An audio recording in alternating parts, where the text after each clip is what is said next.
like a Hellcat.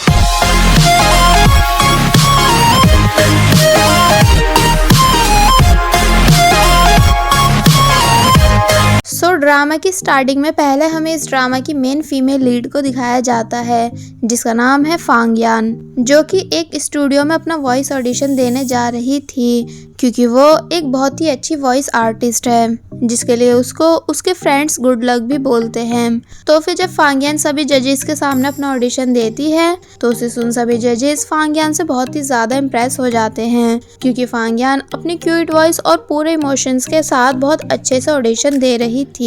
इसलिए उनमें से एक जज फांगयान की तारीफ करते हुए बोलता है कि आपकी डबिंग स्किल्स और वॉइस वाकई में बहुत बढ़िया है, इसलिए हम आपको थोड़ी देर में एक और दूसरी क्लिप देंगे जिसको आपको डबिंग करना होगा।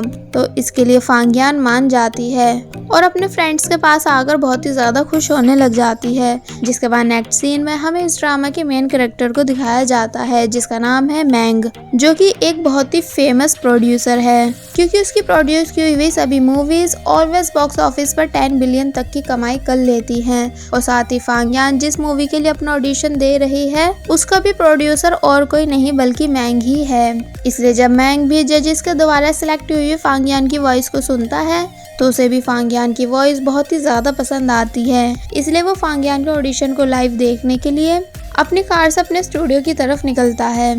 और वहीं दूसरी तरफ जब जजेस फांगयान को उसका फाइनल ऑडिशन देने के लिए बुलाते हैं एंड फांगयान जब जैसी ऑडिशन देने के लिए आती है तो तब वहाँ फांगयान की एक सीनियर जो कि फांगयान से काफी जेलस फील करती है वो क्लिप को चेंज कर एक हॉरर क्लिप स्टार्ट कर देती है, जिसे देख फांगयान बहुत ही ज्यादा बुरी तरह शॉक हो जाती है एंड फ्लैशबैक में चली जाती है, जहां हम देखते हैं कि जब फांगयान छोटी थी तो तब फांगयान के साथ कुछ बहुत ही बुरा हुआ था जिसका डर फांगयान को आज तक है। इसलिए अपना पास्ट याद करने के बाद फांगयान स्लीपिंग मोड में चली जाती है एंड अब क्योंकि स्लीपिंग मोड में जाने के बाद उसे अपने आसपास की किसी भी चीज का कुछ पता नहीं रहता, इसलिए वो तभी नीचे भी गिर जाती है।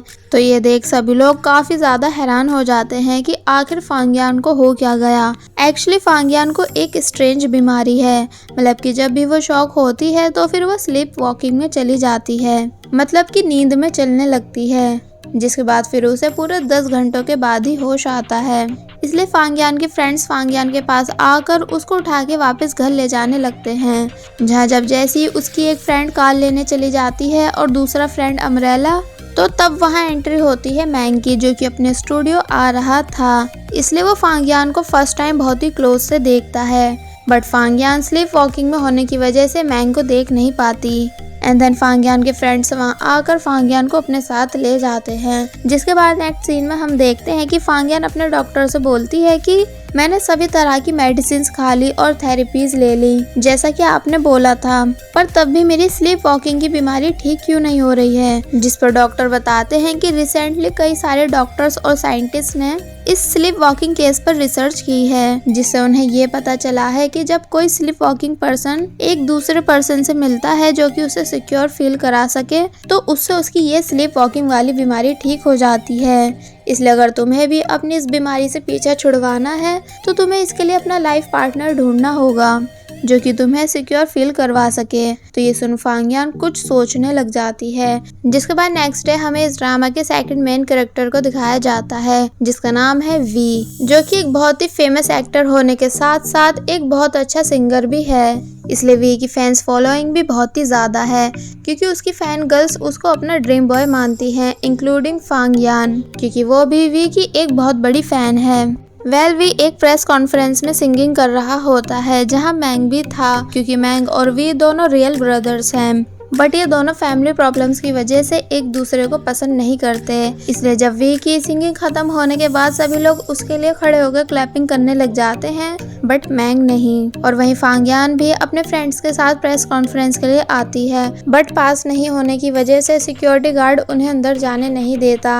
अब क्योंकि ये प्रेस कॉन्फ्रेंस मैंग की मूवी के लिए करी गई है, इसलिए मैंग के मूवी के एक्टर को स्टेज पर बुलाया जाता है, जहाँ वो एक्टर सभी लोगों को बताता है कि अब वो इस मूवी को नहीं कर रहा क्योंकि उसकी हेल्थ ठीक नहीं। तो ये सुन सभी लोग काफी ज्यादा हैरान हो जाते हैं, इंक्लूडिंग मैंग, क्योंकि किसी को कुछ आइडिया नहीं था कि मैंग की मूवी का एक्टर एकदम ही मूवी करने से मना कर देगा। वेल, ये एक्टर ऐसा इसलिए कर रहा है क्योंकि उसने मैंग की इस मूवी को करने के लिए डबल पेमेंट की डिमांड रखी थी, जो कि मैंग ने पूरी नहीं की। इसलिए इस एक्टर ने सबके सामने मैंग की इंसल्ट करने और मूवी की रेटिंग नीचे गिराने के लिए ऐसा किया है। इसलिए मैंग ये सब देखने के बाद अपने असिस्टेंट के कान में कुछ काम करने के लिए बोलता है और फिर खुद स्टेज पर सबको सफाई देने के लिए आता है। जहाँ जब वो स्टेज पर आ ही रहा था तो उससे उसका एक्टर बोलता है कि देखा, मैंने तुमसे कहा था ना कि मुझे डबल पेमेंट दे दो वरना मैं तुम्हारी मूवी की रेटिंग नीचे गिरवा दूंगा। बट मैंग उसको इग्नोर करते हुए स्टेज पर आता है, पर अब इससे पहले कि वो कुछ बोल पाता कि तभी उस एक्टर की एक फैन वहां आकर मैंग के फेस पर पानी फेंक देती है, जिसे देख सभी लोग काफी ज्यादा हैरान हो जाते हैं एंड मैंग की बहुत सारी फोटोज भी लेने लगते हैं कि आखिर इस लड़की ने ऐसा किया क्यों। तो फिर वो लड़की सबको बताती है कि उसने ऐसा इसलिए किया है क्योंकि मैंग ने उसके फेवरेट एक्टर को ना ही एक्सपेंसिव कार गिफ्ट की थी और ना ही एक्स्ट्रा कैश और असिस्टेंट, जबकि वो एक्टर एक बहुत ही फेमस और बड़ा एक्टर है। तो ये सुन सभी लोग एक बार फिर काफी ज्यादा हैरान हो जाते हैं एंड देन मैंग सबसे क्लियर करता है कि हाँ, यही वजह है मेरे एक्टर की मेरी मूवी को छोड़ने का, क्योंकि मैं कभी किसी को डबल पे या फिर एक्सपेंसिव गिफ्ट नहीं भेजता। पर हाँ, मैं आप सभी से प्रॉमिस करता हूँ कि लोग कितना भी मेरी मूवी की रेटिंग को नीचे गिराने की कोशिश कर लें या फिर मेरे ऊपर पानी फेंकने की, पर मैं अपनी इस मूवी यानी द टेल ऑफ द वाटरटॉपिया की शूटिंग नहीं रोकूंगा। जिसे सुन सभी लोग मैंग के लिए क्लैपिंग करने लग जाते हैं एंड उस एक्टर की काफी सारी फोटोज भी लेते हैं, क्योंकि उस एक्टर की सबके सामने अच्छी खासी इंसल्ट हो चुकी थी एंड साथ ही सबको ये भी पता चल गया था कि इस एक्टर ने सिर्फ डबल पेमेंट की वजह से मूवी छोड़ी, ना कि हेल्थ प्रॉब्लम की वजह से। एंड वी भी अपने भाई की चालाकी को देखते हुए बोलता है कि वाह, क्या चाल थी, ये ऐसा कर कैसे लेता है। जिसके बाद हम देखते हैं कि जब मैंग चेंजिंग रूम में आता है तो वहाँ उससे उसका असिस्टेंट बोलता है कि वाह बॉस, आपने बहुत अच्छे से सारी सिचुएशन को संभाल कर खुद को विक्टिम दिखाते हुए उस एक्टर की सबके सामने फुल इंसल्ट करवा दी। अब कोई भी कंपनी उस एक्टर के साथ काम करना पसंद नहीं करेगी, क्योंकि सब समझ गए हैं कि उस एक्टर को पेमेंट के साथ साथ और भी कई बेनिफिट्स चाहिए होते हैं। तो ये सुन मैंग स्माइल करने लग जाता है और बोलता है कि वैसे उस लड़की ने भी बहुत अच्छी एक्टिंग की। एक्चुअली जिस लड़की ने मैंग के ऊपर पानी फेंका था वो उसने ऐसा मैंग के असिस्टेंट के कहने पर ही करा था, क्योंकि मैंग को बहुत अच्छे से पता था कि अगर वो खुद से सबको उस एक्टर की सच्चाई बताएगा तो कोई भी उसकी बात पे यकीन नहीं करेगा। इसलिए मैंग ने खुद के ऊपर पानी फिकवाते हुए उस लड़की से वो सब बुलवाया, क्योंकि हमारे इस ड्रामे का हीरो हैंडसम और रिच होने के साथ साथ बहुत ही ज्यादा शार्प माइंडेड भी है। बट अब क्योंकि मैंग का कोट गीला हो चुका था, इसलिए वो अपने असिस्टेंट से दूसरा कोट देने के लिए बोलता है, जो कि सेम वी यानी उसके भाई के कोट जैसा था। तो इसे देख मैंग मुंह बनाते हुए कहता है कि ये जरूर मॉम ने ही भिजवाया होगा। इसलिए फिर वो मुंह बनाते हुए उस कोट को पहन लेता है। जहाँ मैंग से उसका असिस्टेंट कहता है कि बॉस, ये एक्टर तो चला गया, क्यों ना अब हम इस एक्टर की जगह आपके भाई यानी वी को ले लें, क्योंकि उनकी आवाज भी बहुत अच्छी है और वो काफी फेमस भी है। तो ये सुन मैंग अपने असिस्टेंट को गुस्से से देखने लगता है, जिसे देख असिस्टेंट चुप हो जाता है। वेल, आगे बढ़ने से पहले मेरी आप सभी से रिक्वेस्ट है कि अगर आप सभी ने अभी तक हमारे चैनल को सब्सक्राइब नहीं किया है तो आप सभी प्लीज़ पहले हमारे चैनल को सब्सक्राइब कर दीजिए और साथ ही वीडियो अच्छी लग रही है तो लाइक एंड कमेंट भी कर दीजिएगा।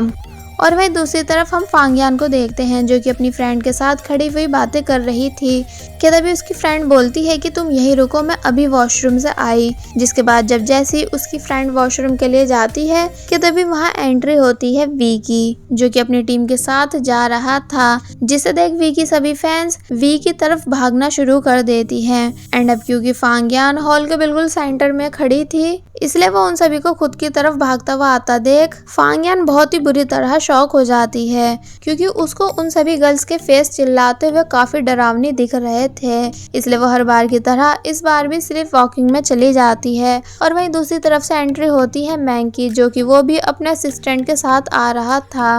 कि तभी वो फांगियान को देखता है कि ये लड़की इतने अजीब तरीके से क्यों चल रही है। और फिर जब जैसे ही पैर फिसल जाने की वजह से फांगियान गिरने ही वाली थी कि तभी मैंग फांगियान का हाथ पकड़ उसको अपनी तरफ खींचते हुए गिरने से बचा लेता है। और फिर फांगियान को बहुत ध्यान से देखने लग जाता है क्योंकि वो पहचान चुका था कि ये वही लड़की है जिसको उसने अपने स्टूडियो के बाहर देखा था।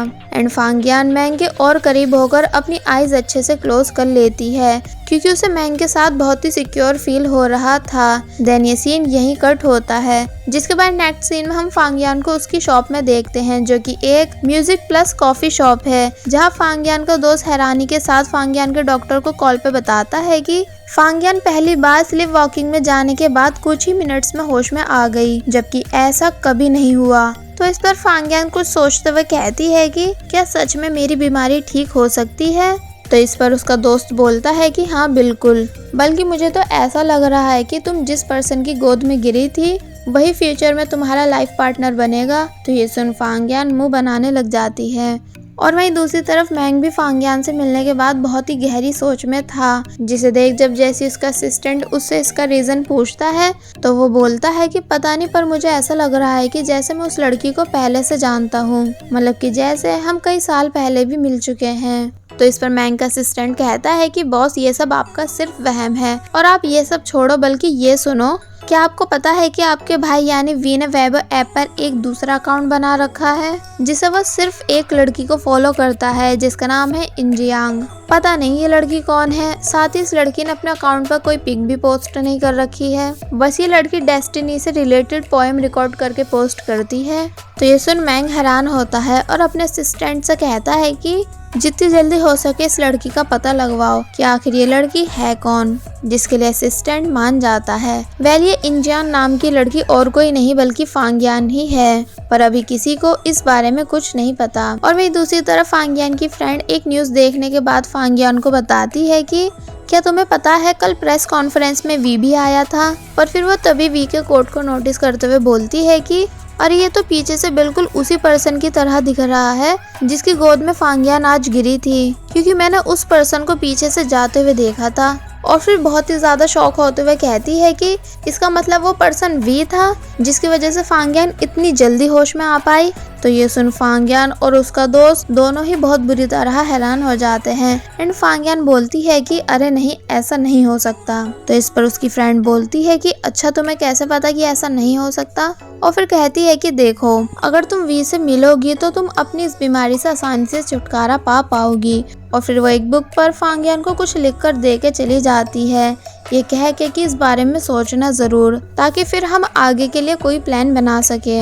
एंड इस बात के लिए उसका दोस्त भी एग्री करता है। पर जब उन दोनों के वहां से जाने के बाद फांगियान उस बुक को ओपन करके देखती है तो उस पर उसकी फ्रेंड ने उसके लिए लिखा होता है कि how to sleep with we. तो ये देख फांगियान बहुत बुरी तरह हैरान हो जाती है। एंड देन वापस घर आने के बाद वो अपने वेबो अकाउंट यानी इंजियन आईडी पर एक पोएम रिकॉर्ड करके पोस्ट करती है जो कि टोटली डेस्टिनी के ऊपर थी, क्योंकि फांगियान डेस्टिनी के ऊपर बहुत ही ज़्यादा बिलीव करती है। और वहीं फिर हम दूसरी तरफ वी को देखते हैं जो कि एक न्यू सॉन्ग बनाने की बहुत कोशिश कर रहा था, पर वो उसे बना नहीं पाता, जिस वजह से वो काफ़ी परेशान भी होता है। तो उससे उसकी असिस्टेंट कहती है कि तुम्हें थोड़ा रेस्ट कर लेना चाहिए। तो ये सुन जब जैसे वी अपना मोबाइल ओपन करता है तो उसके पास फांगियान की पोएम की नोटिफिकेशन आती है, क्योंकि जैसा कि मैंने आपको बताया कि वी ने अपनी सेकंड आईडी से सिर्फ इंजियांग नाम की आईडी को फॉलो कर रखा है, जो कि और किसी की नहीं बल्कि फांगियान की है। वेल वी फांगियान की पोएम और उसकी स्वीट वॉइस को सुन के बहुत ही ज़्यादा खुश होने लग जाता है। एंड देन फांगियान को कमेंट कर उससे पूछता है कि आप डेस्टिनी पर इतना बिलीव क्यों करती हो, जिसे फांगियान रीड तो कर लेती है बट कोई रिप्लाई नहीं देती। और वहीं दूसरी तरफ मैंग जो कि अब वी के सेकंड अकाउंट पर नजर रखने लगा था, वो देखता है कि वी ने उसी इंजियन नाम की लड़की की पोस्ट पर कमेंट किया है। तो ये देखते हुए मैंग सोचता है कि आखिर ये लड़की है कौन जिसकी पोस्ट पर वी इतनी स्पीड से कमेंट कर रहा है। इसलिए फिर मैंग भी वॉक करते हुए फांगियान की पोएम सुनने लग जाता है, जहाँ उसे भी फांगियान की वॉइस बहुत ही ज़्यादा पसंद आने लग जाती है, इतनी ज़्यादा कि उसे सुनते सुनते वो फांगियान की शॉप के बाहर ही पहुँच जाता है, जिसको फांगियान भी देखने लग जाती है। एंड जब जैसी फांगियान की पोएम ख़त्म होती है तो बाहर बारिश स्टार्ट हो जाती है। एंड मैंग भीगने लग जाता है कि तभी पीछे से फांगयान मैंग के पास आकर उसको अपनी अम्ब्रेला से कवर कर लेती है, जिसे जब जैसे मैंग देखता है तो उसे देख वो पहचान जाता है कि ये वही लड़की है जिससे वो ऑलरेडी 2 बार मिल चुका है, जब वो मैंग के काफी क्लोज आकर बेहोश हो गई थी। इसलिए मैंग फांगयान को यहाँ बहुत ही प्यार से देखने लग जाता है, क्योंकि कहीं ना कहीं वो खुद ब खुद फांगयान से अट्रैक्ट हो रहा था। एंड फांगयान भी बहुत ही प्यार से मैंग को देखते हुए स्माइल करती है। और बस फिर इसी के साथ पार्ट 1 यहीं पर एंड हो जाता है। There was a time when you had me falling to the ground. For next part, please subscribe my channel and hit the bell icon. Thank you.